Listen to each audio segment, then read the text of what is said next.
profit is not a bad word because it's just sustainability is what it is.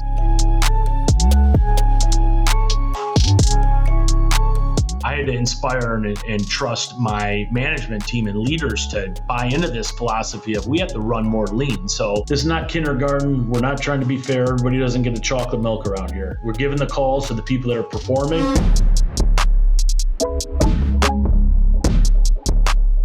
For going on 2 years, I've partnered with Service Scalers to do our Google Ads, PPC, and SEO, and the results have been huge. It's been really exciting to watch as our website consistently jumps up rank as we're using more technology and we're moving faster than our peers who are all using legacy home service marketing companies.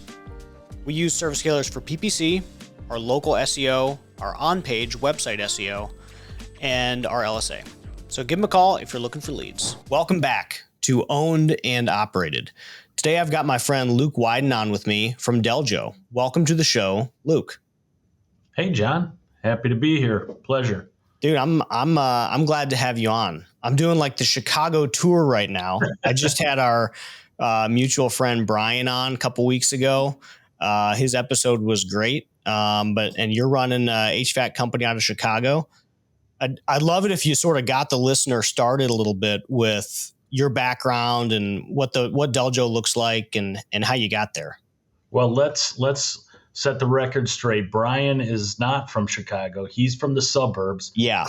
Clear distinction because anybody that's close to Chicago says they're in Chicago. He is my good friend out in Plainfield, so a good hour outside of the city. But anyways, we're Deljo Heating and Cooling here, north side of Chicago. Been in business for 102 years. I personally been in the trades for the last 16 years. Mm-hmm. Just quick background how I ended up here. Was working at the Board of Trade for an options company and had been there for like a year. And it was, kind of my dream to get into that world, finance world. And the stock market crashed, economy crashed, and I found myself looking for something to do. And my wife's family owns a plumbing heating business in central Illinois. And without any knowledge of the industry, we moved down there and worked down there and learned the industry and spent a lot of time working with family down there and did a good job of helping them get in the direction they needed to go before we moved back to Chicago. So, and landed them on the Inc. 5000 list back in the day and set them in the right direction. And now my brother-in-law to the day still runs the company. It's great, being at family dinners and all you're talking about is HVAC and plumbing. That's basically our world, right? Mm-hmm. So anyways, been with Deljo for now 11 years. Worked in sales management, worked my way up into general manager when we partnered with Heartland Home Services in April of 22. So we've been in the private equity world for the last, 2.5 years. And it's been a phenomenal experience. I've learned a lot, tremendous amount, and learned a lot of what we shouldn't be doing too, so it's been good and bad in that respect that, there's a lot of things that environment brings to you that you just don't know as a business operator or owner, so that's kind of the 30,000 foot view of how we got to where we're at now. That makes sense? Yeah, no, that's great. How large was the family business in Middle Illinois? So right now, both, yeah. When you were there and now. Well, when I was there, I want to say there was 20-some-ish employees, and now I think they're pushing around 60 or 70. That's a good-sized business. Yeah, and it's central Illinois, so it's big footprint, a lot of rural communities. Yeah, and they do a lot of everything: plumbing, heating, electrical, sewers, drains, wells, septics, you name it, they can do it. Yeah, that's cool. And then how large is Deljo now? We are roughly pushing 80 employees. Nice. Yeah. And how large was it? You said 11 years. So how large was it 11 years ago? I think we're doing about 5 million, and 35-ish employees at the time. We've always been slow and steady, focused on growth more, just trying to stay profitable over the years. Yeah. So, we never had a big, huge jump in revenue year over year. It was just slow and steady, trying to build as we went on. Yeah. Yeah. There's an operator locally who has taken the same perspective. He's still private. And I want to say they're like 15 or so million.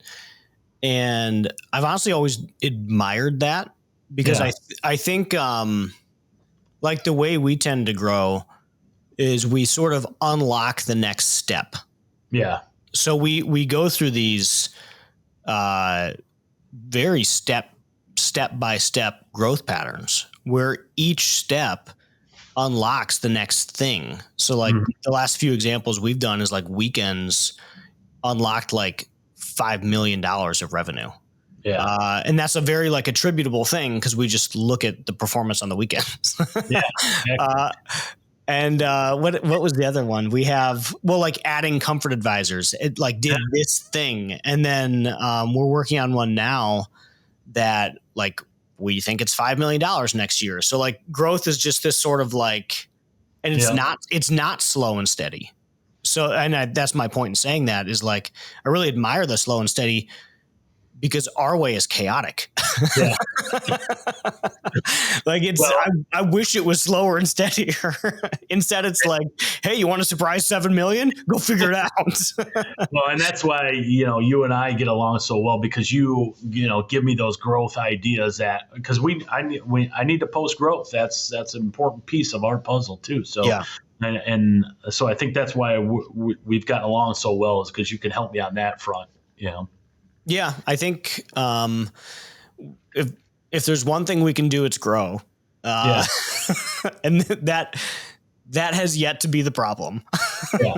All the other problems come below that, which is where you're world class. So, when I thought about bringing you on to the show today, I was like, Luke is one of my thought partners in how to run an efficient and profitable business. And you've really helped me a lot with understanding HVAC too, which I'm just super grateful for. But so you run and it's only HVAC. I think you guys are starting to talk about plumbing. We just hired our first plumber, so that's kind of be my growth mechanism for 2025. Nice. Yeah, we're first plumber on board. Nice. And when was the start date? September 10th, like a couple weeks ago. Have numbers been good?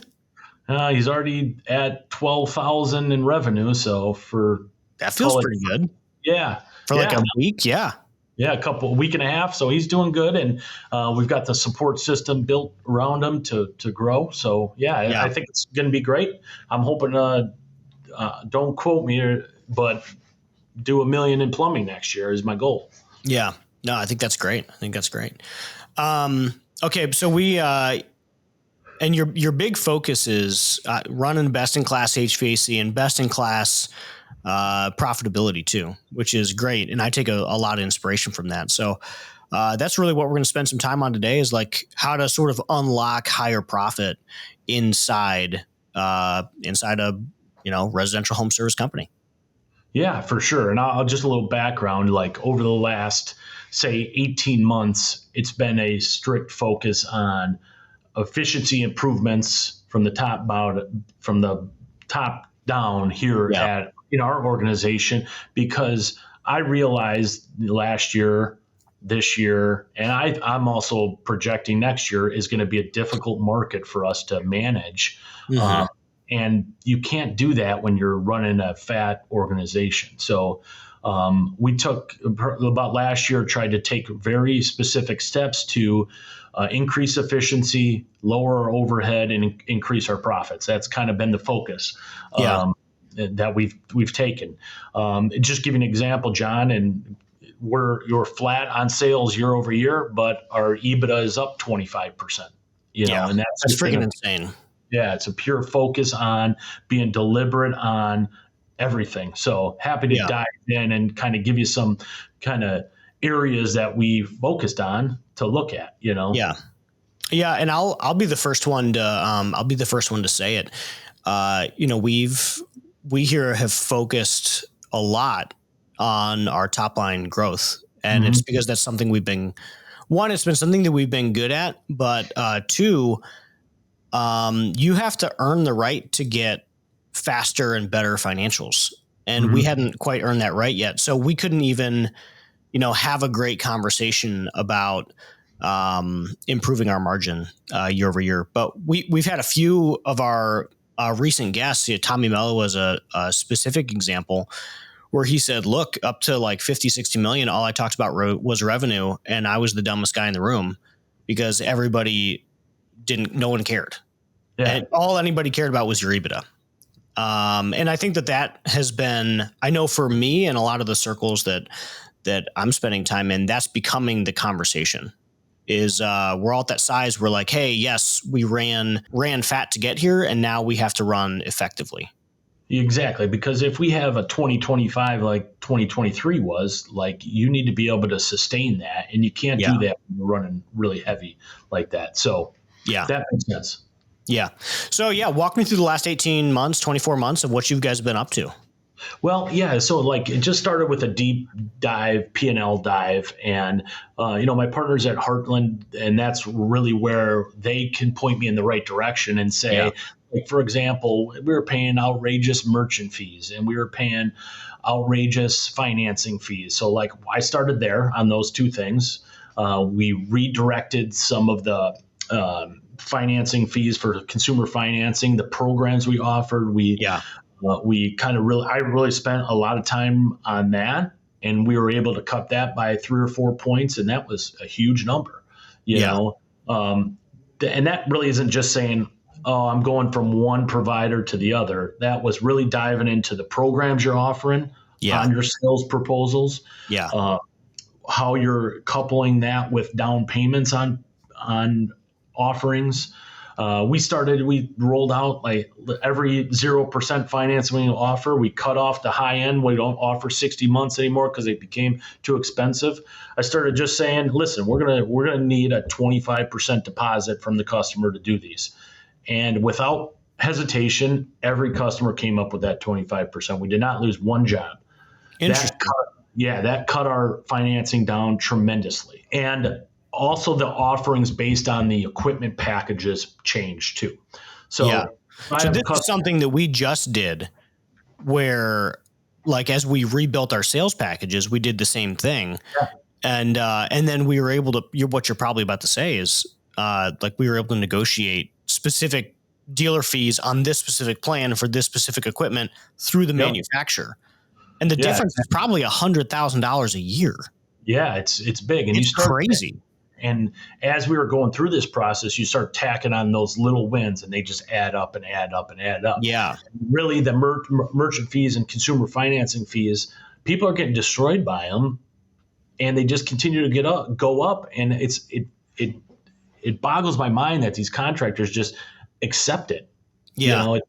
I think people don't think about it. Like I was talking with, I do want to know what you're paying for merchant fees now, but I was talking with a friend of mine, and I was like, hey, when was the last, and $20 million contractor. Yeah. And I was like, when was the last time you negotiated your merchant fees? He's like, what are you talking about? And I'm like, you're processing like $14 million on plastic right now. Yeah. And you're not looking at the 4% that they're charging you. Like, my guy. Yeah. So we just did our merchant fee negotiation. How often are you keeping up with that? Oh, like now I'm going to do it every year. Yeah. Listen, vendor negotiating is my thing. I love it. Yeah. I love going to bat for these things. And I think there's a science to doing it. Like, it's not just beating up your partners. I think, again, they are your partners at the end of the day. But it's got to be a win-win for everybody. They can't just be fed on the hog and you're taking it in the pants. So that, and then like on equipment negotiation, we used to carry a lot of inventory. I carry zero now. setting up consignment deals with vendors, and like just going down the list, John. And you'd be surprised if you just can tweak things by 1% here and 1% there. It adds up. Yeah. We've been doing this. We got into the habit of this a few months ago. So it was like March, and we look at our cellular bill, and it was $20,000. Yeah. And we didn't think much of it because it had been $20,000 for 2 years. So $20,000 a month. Yeah. And that just like kept happening. So like if you were budgeting, you would just continue budgeting the same thing.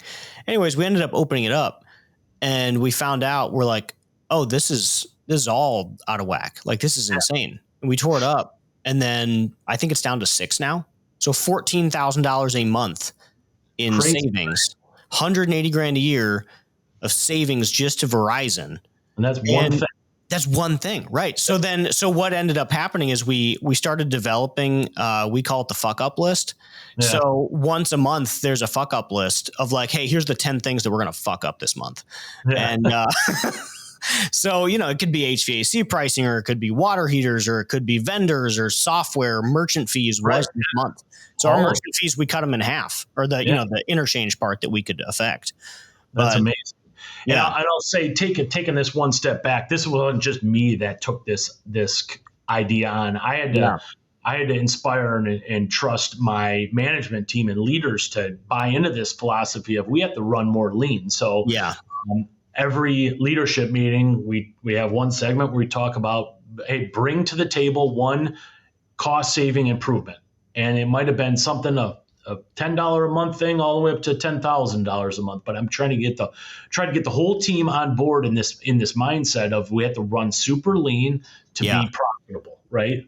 And once I got that momentum going, every month I'd have 5 to 10 ideas, and we might not use them all. Some of them are outrageous. I said, that's fine. Bring all of them, and then let's talk about the 2 or 3 that we can implement every month. And we just kind of chipped away at it. And a lot of that cost savings also came down to people. It's like, I think in our industry, we're very quick to hire somebody to do X, Y, Z, when there's another person in your building that would be willing to take a pay raise to do another task instead of hiring a whole nother body.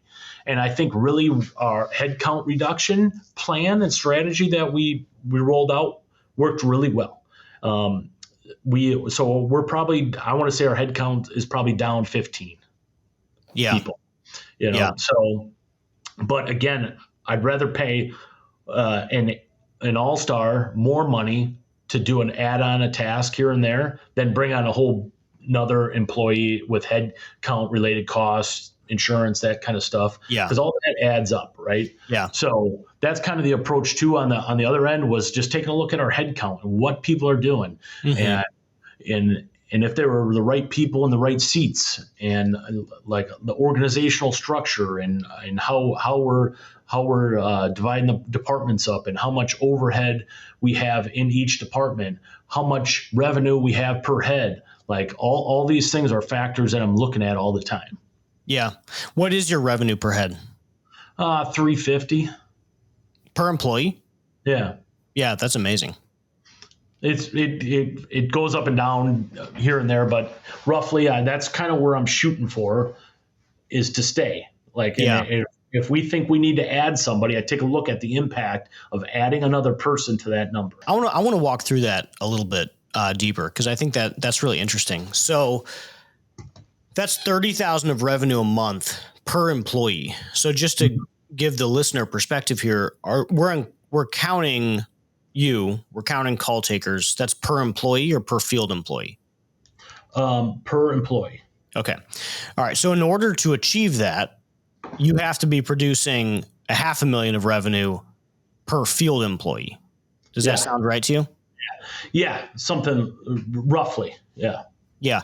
So that's a lot, right? So, the other side of this is like, how do you manage that effectively? And where was it 2 years ago? Were you in the 250s? Were you in the 200? Yeah, I want to say it was in the 200 range. Okay. Yeah, it was. That's an insane improvement. Yeah. And again, this has been a process over 18 months of trying to just chip away at expenses that are not needed. I think when you get to our size, John, there are so many hidden costs in there that float through that you don't even know you're spending it on. So, I think leveraging technology has had a lot to do with that as well, and leveraging people's talents too. So like I said, back to instead of having two people doing two separate tasks, I've tried to get one person to do two tasks exceptionally well and pay them well. Yeah. So when you're looking at like that, some of it's had, I think I get some of this, but even $500,000 per field employee is likely achieving higher than many of our listeners. Yeah. So how are you driving in-field performance to be able to maintain that? That's a great question. So that's like another strategy that we're focusing on is just field efficiency, right? Like, so let's take the service department, for example. Like every day we're looking at $0 tickets. Our service team is diving into those. And why do we have 10% of our calls were $0 tickets? And I need answers on why those are. And there's going to be some exceptions, but a lot of the times it's let's identify why this is happening. Look for trends. Maybe it's one guy, maybe it's 5 guys or gals, and we look to where we need to coach and improve on their process. And it really comes down to a process thing. So we're trying to look and dive in deep into every day. Why are we not billing efficiently on the service side? And why do we have $0 tickets? Or what really really pisses me off is why do we have diag only tickets? John calls me, Deljo up and says, I need your help. Yeah. And then I leave with $129 or whatever it is. Yeah.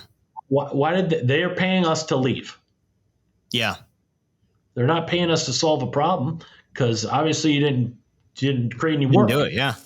So like those are the most intriguing to me. So like my service manager, Jordan, he's on top of it. And he's trying to dive into the reason why behind those things are happening. And sometimes, there's been an evolution here in our service department over the last 12 months too. It's like, there are service techs out there that just go out there and go through the motions, right? And we have to decide do they get it? Do they want it? Do they have the capacity to do the job we're looking for? And if they can't check those 3 boxes, they're not the right person on our bus. If they do, then it's our problem. We haven't trained them properly. We haven't given them the resources they need to improve those $0 tickets or the IAG only tickets. So again, back to the full circle, the billing efficiency, like we really take a look and really try and keep an eye on how we're doing that. Because again, I would like to pay my technicians more and more and more, but they got to produce more, right? Yeah. So, all right. So you're managing, I would say a high performing field team at $500,000 of revenue apiece. And then your team is getting 350,000 or so revenue per employee. So how often do you measure that? Is that like a trailing 30, just like constantly trailing 30? It's not something I'm looking at every day. I'm probably taking a look at it every quarter just to make sure it's not. And at the end of the day, John, I could probably not look at it for a year because all the stuff we're doing daily really drives that, right? Yeah. I think it's something that contractors need to look at, see where they're at, create a baseline and say in 12 months, this is going to be 50,000 more per head. And these are the steps you take. Because really that trailing number is not going to go up and down dramatically overnight. Yeah. It's small improvements that you're making overnight, over time, that are going to lead to that. Like, so again, to answer your question, it's not something I look at every day. I look at numbers every morning. That's my thing. Like looking for, trying to be proactive on KPIs and financial numbers. But that's not one thing that I'm looking at every day. It's something I look at probably every quarter, every 6 months, just to see where we're at. Because I know the things we're doing daily are driving that number. Yeah. Are you tracking like EBITDA per head too? Is that like a similar? Yeah. Okay. What are the 5 main numbers you look at every day? Like what are the things that get you up? Well, it sounds high level, but really every day we're back to blocking and tackling. Simple stuff. Mm-hmm. Call board. How many calls per tech do we have today? How many opportunities do we have on the board today? Who's getting the calls? That's my big thing. Who is getting the calls? Yeah. How are we dispatching the calls on service and in sales? And if we can really massage those two things, then we can kind of almost generate an outcome before it happens, right? So on a high level, we're looking at really the blocking and tackling. Do I have a minimum number of calls per technician? Check. Do I have, I'm looking for 33% of our calls on the board every day to be opportunities. I define opportunities as anything 10 years and older, right? Yep. And I have a minimum goal of 40% of those opportunities I'm turning over. So if we have 10 opportunities on the board today, I'm turning over 4 leads to the sales team. We have a stretch goal of 50%, which we can get to, we've gotten to this summer. And that takes a lot of cooperation between dispatch and the service leaders and the team and the distribution of the calls. So that's the kind of front end we're looking at every day and how we manage that. And then we're looking at, all right, so John, I got 10 opportunities only today. Who's getting these opportunities? We're very specific. Mm-hmm. We've just recently got on Dispatch Pro. It's helped out a lot with that. Takes the subjectivity out of the dispatching role, and really focus on making sure that the people that are hot are getting those. Same thing on the sales side. I got 5 sales guys. If I have 3 calls, they're going to 1 guy. Mm-hmm. This is not kindergarten. We're not trying to be fair. Everybody doesn't get a chocolate milk around here, right? We're giving the calls to the people that are performing, and when there's a deviation from that, I get a little excited. Yeah. It's like, especially sales guys. I've done HVAC sales for a long time. I was managed a sales team. It's like we got the highest paid people in the industry that are crying because they don't have a lead today. Mm-hmm. Go find one, right? Like, bring your own leads in, So anyways, to answer your question, like, I'm really trying to focus on blocking and tackling every day. Yeah. Because I try to keep my leadership team, and I like to say, just freedom within the framework. Here's the framework we've laid out. Go to town. Do what we need to do. You don't need to come to me to make the right decision. We had a couple major pain points earlier this year, and those pain points were: how do we contact our unsold estimates more frequently? How do we book our membership appointments faster? How do we stay in contact with customers and let them know that we have promotions? And how do we run a speed to lead process for Angie's Leads? When looking around for solutions, we saw a couple great softwares on the market, but our favorite one was Hatch. So when we started using Hatch, we had just switched over from another vendor, and Hatch's user interface was so easy. It directly tied into Service Titan. It automated the workflow of 5 or 6 employees a day. We're now in contact with hundreds of additional customers. We're selling a ton of our unsold estimates, and it's easier than ever to book our membership follow-up appointments. So Hatch has been a really big win for us. In order to book a demo with Hatch, click the link below. So I'm hearing the things you're saying, and as I try to think about how that works in my business. So the way we typically grow is we're going to remove a constraint. We're going to there's a wall preventing us from something. And that constraint could be, we don't do weekends. That's a constraint. Mm-hmm. Or Dispatch Pro, that's a constraint. And what we'll that's how we end up growing in these steps, is we're constantly resolving these things preventing us from the next layer of growth. It doesn't sound like you guys are pushing on the growth lever. You're not enough. Okay. And that's not a criticism. It's more like, if I'm trying to imagine that same scenario in my business, and I think it's the way that we're wired, like you and I. Yeah. We're the way you're wired is, hey, I just got that efficiency, which is awesome, and you're more profitable, and that's awesome. And then the way I would look at that is, I'm going to add 5 more service techs, because now we just unlocked the ability to dispatch better, cheaper, more effectively. Yeah. Does that make sense? Yeah, totally. And I would agree with that. And that's really like this going into 2025 is how do I maintain this efficiency Yeah.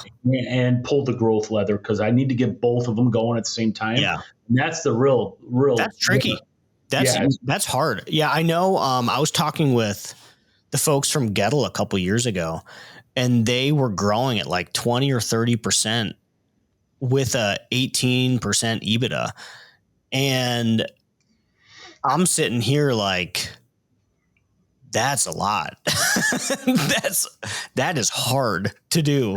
That's hard to do. Yeah, I really tip my hat to people, contractors that can pull both levers because it takes a lot of focus. As you know, it takes a lot of focus to grow. It takes a lot of focus to be profitable, and to get both those plates spinning at the same time is my challenge next year.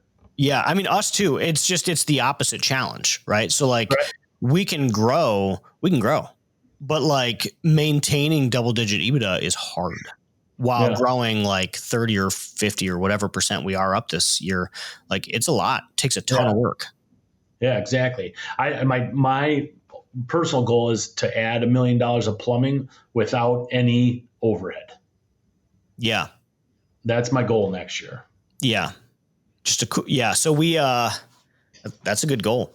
The thing that we're trying to do is we're trying to add this, new sales team. Yeah. And it also not impact overhead. Right. And I think it'll have 4 people in it. So I don't know if it'll actually work, but like that's the goal. And like, we're trying to, it'll impact material, but I don't even know if it'll affect COGS very much. Like, I don't think it will even impact labor. So find out. Let's find out. We'll do a recap in September of 25, see where we're both at. Yeah. So, all right. So the last 18 months, I really like the getting alignment from leaders and like bringing that up in is that like during your L10s or something? Yeah. Like so our weekly meetings and as you know, like when you're the only person shouting on the mountaintop, it gets very difficult, right? Especially at our level, our size. You need a team that are all cascading the same message. So really, it's been for me like but I've also invested a lot in leadership development over the last 18 months to help me get my team to the places they need to be, and it's paying off. Like I think that's really a gap in our industry is leadership development, that field management, leadership level, because those people are hard to find. And you hear it all the time is like, you never want to take your best tech out and make them a service manager. Well, I'm guilty of that, but yeah, I think that's one focus I've been really focused on also building my leadership team. Just share a quick story with you. Like earlier this year, I had 3 managers walk out on me, all at the same time, go 30 days before summertime, like worst possible time ever. And, I just had to take a step back and recoup and think, all right, how are we going to get through this? And when people leave, there's always a vacuum to be filled, right? So overnight, I had people step up, fill in, and raise their hand, say, I want to help. And we filled those roles, and I'm happy. I'm super happy in my team because we are for Q3 here, we're gonna hit our budget numbers that we're laid out a year prior. We're gonna be above budget both on revenue and EBITDA, and that's with losing 3 managers going into the summer. So we've been able to take a step back, readjust, recalculate, and move on. And time goes on, right? Like so. But yeah, I think leadership development is important for myself. I'm immersed in it personally, and I expect my leadership team to also do that. Like, because if you're not growing, you're dying. Yeah, it's been a big investment, and I'll give a Nexstar plug here. That has been something that we've really struggled to do in the past, and I think the ability to offer Nexstar leadership development, that wasn't even something that we had in mind when we joined Nexstar 9-10 months ago. And that ended up being one of the biggest benefits that we got, which I was sort of surprised by. But just really great. We had Heath Betts on site here from Nexstar in May or June, and it was phenomenal. It's just what the team needed. Yeah, no, that's great. Yeah, that's great. But outside of we're Nexstar. I know you guys are Nexstar, so we focus on their leadership development. We're also we've been through the MAP programs. Most of my leadership team has. So we're trying to bring it from different angles and different perspectives on where we need improvement. So something that I was thinking about it's been on my brain recently. We do this like every Friday. We share a takeaway, and my takeaway last week was, and I think that your example of 350,000 of revenue per employee that's like really good. And for people that don't know that if that's not best in class, that's damn close. That's far better than me. So, and I think the big takeaway that I had last week was optimizing around the bigger ticket, which I think that HVAC sort of does naturally because the replacements are large.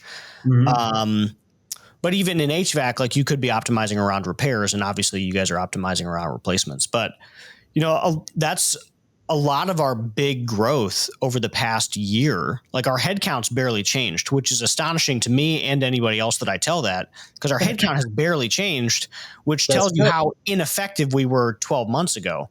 It's good and bad. It's like, wow, a year ago, damn. But like our headcount's barely changed, but we're optimizing around the higher price in almost everything that we do. So like HVAC went from selling tech to comfort advising, and the difference is $10,000 extra in an average ticket. Yeah, it's crazy.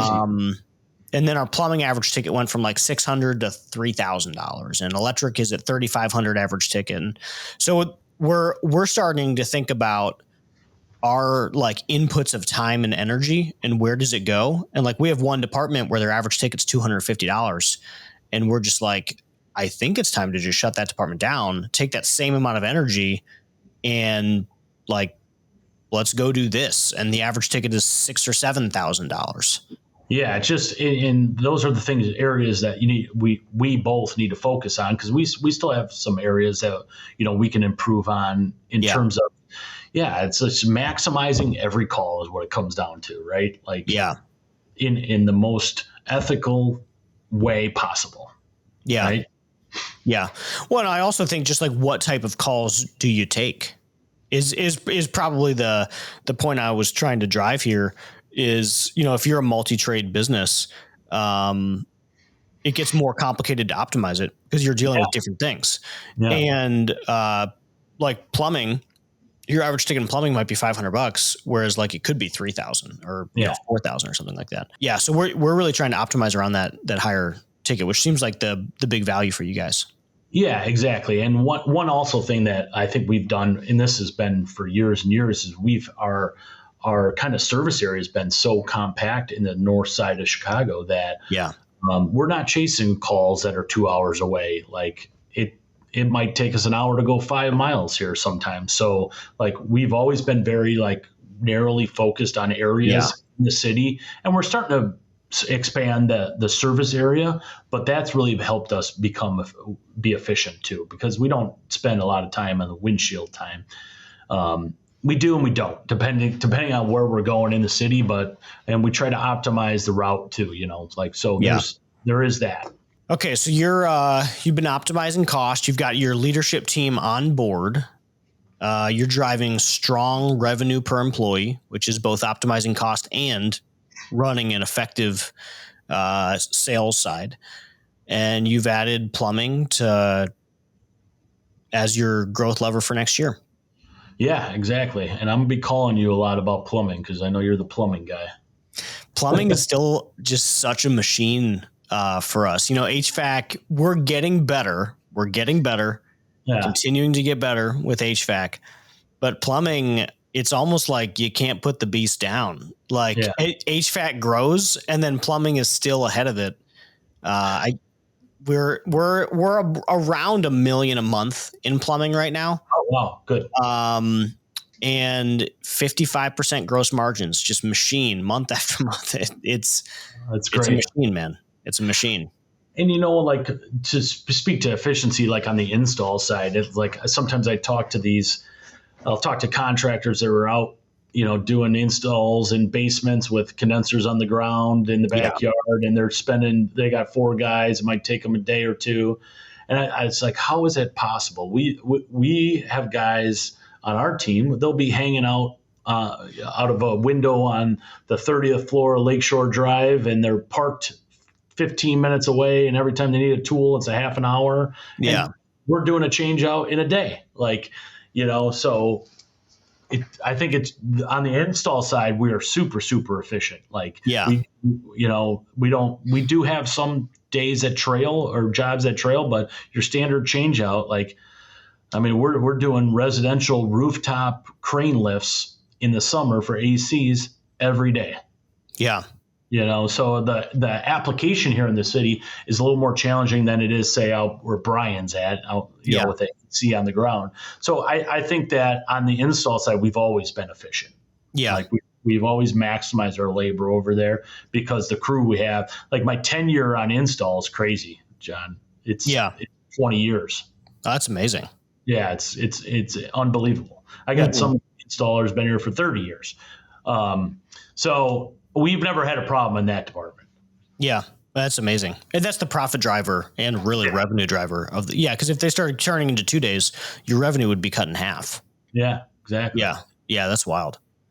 But if you wanted to share sort of a parting lesson here on optimizing costs in your business and where to start and how to make a plan, what do you think that looks like? Well, I would say, I took on the idea of being a no man, saying I say no to the majority of things that come up in terms of expenses. I make my leadership team present a business case for any expense that's, above and beyond. So I just started saying no to a lot of stuff. No, we can do without. And trying to, because it's easy to say yes and expend money, right? It's a lot easier to say yes, but it's more of no for now. Yeah. To explain to me why this makes sense for the business and how we're going to recoup this, if there's a software improvement or something like that. So I've started by saying just being a no man, and then really getting critical on the things you are spending money on. And you'd be surprised how many vendors that you go to and say, we're leaving, or we need a discount, or we're leaving, and you'll get savings right out of the gate. Yeah. So twofold. If you're looking to be more efficient, start with saying no to things and start really with going through with a fine-tooth comb of where the money's going. Yeah. And the savings are there. They're right in front of you. Yeah. Yeah. We really have been, Tommy Mello said this, a lot of that interview lives rent free in my head, but he kept saying everywhere we look, we find a pile of money. And we around the office quote that because it's exactly what we find, where it's less money than what he was finding, but we'll look we looked at Verizon and we saved $170,000. That's insane. Everywhere you look, there's a pile of money. We looked at our VoIP. We just looked at it, and I don't even think we were thinking that hard about it because it's $3,000 a month. It's our phone system. We just weren't even thinking that much about it. It became $1,500 a month in overnight. Yeah, in 2 hours, and it is sort of crazy. Just echoing what you're saying, you just slightly glance at something and you can shed $10,000 a year. Yeah, I think if you just have a practice where once a week you look at something on your P&L and dive into it and ask yourself, do we truly need this? Or can we find this cheaper, better, faster? You'll find it. And if you do that once a week for a year, you're going to be highly profitable next year. Yeah. No, I agree with you. Without growth. Where do you think a target percentage, what do you think target gross margin or target EBITDA should be for a home service company? Well, I really honestly think if you're in single digit profit, it's a hobby. Mm-hmm. Like you can do that in a lot of different places with less brain damage, Yeah. right? You could go get a money market and make 5% on your investment right now with minimal brain damage. For the struggles that owners and operators go through these days, and with people and you name it, I think you have to be north of 15% to make it worth your time and energy. Now, Yeah. I think true players are north of 20, 25%. And that's really, and profit is not a bad word. It shouldn't be, because it's just sustainability is what it is. But I think everybody's goal should be at least 20%. Yeah. Yeah, I think that's a good goal. And I think when you think about that target, obviously like effective cost management, but also effective gross margin. Yeah. So do you think like 60 is the target or 50 is the target, or like how do you think about that? Well, I think 50 is a good start. Like if you can make leaps and bounds above 50, that's where you're going to really see those north of 20% profits. Yeah. But yeah, I think a minimum you have to be at 50%. And I think a lot of it is, it's really simple, right? Buying right and effective labor management. If you took at your labor, we talked about this a couple weeks ago. You look at your unapplied labor at any given time. That's a big problem in our industry, is that there's so much unapplied labor that we're not taking advantage of. And this whole mindset of, we have to have this labor standing around in the spring for summer. Like, I don't buy into that. There's other ways to go about it. Yeah. That's a whole other conversation. But I think those two big things: labor management, labor efficiency, and make sure you're buying right. And if you are just blindly accepting distributor increases, that's wrong. Like I've literally wrote letters to distributors saying, we do not accept this increase, and see what happens. Yeah. This was great. This was a good class in cost management. Yeah. Well, thank you. I appreciate the time. It's been great. Hey, we got a lot to learn too. And I'm hoping to be on here again next year and talking about growth. Yeah. Well, I think it takes both. I really do. I think it takes both. And I think like the equation that we're trying to get better at is effective, profitable growth. And we've talked about that a little bit on the show, but like, we can grow like a weed, but the problem is if you're moving really fast, no one's looking at the cost, and no one's looking at, hey, why are we spending $20,000 a month on Verizon? Or like, what's going on with this bucket over here? And that's the balance that we're trying to find. I think we're getting there, where we're still growing really fast. Like we'll throw 35% above last September, I think. Wow. And we passed last year's revenue already. So like the last 4 months of the year, gravy, I guess. That's awesome. But now it's like, okay, how can we do that at 20% EBITDA? Like, how do we make that happen at 20% EBITDA? And that's the trick we're trying to solve. Well, I think you got a great guy in Brandon over there that can solve that for you.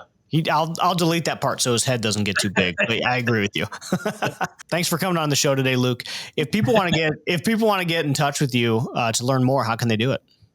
They can find me on LinkedIn. Pretty accessible there. Or they can shoot me a text message. My cell phone number is 815-481-1788. Happy to talk to contractors.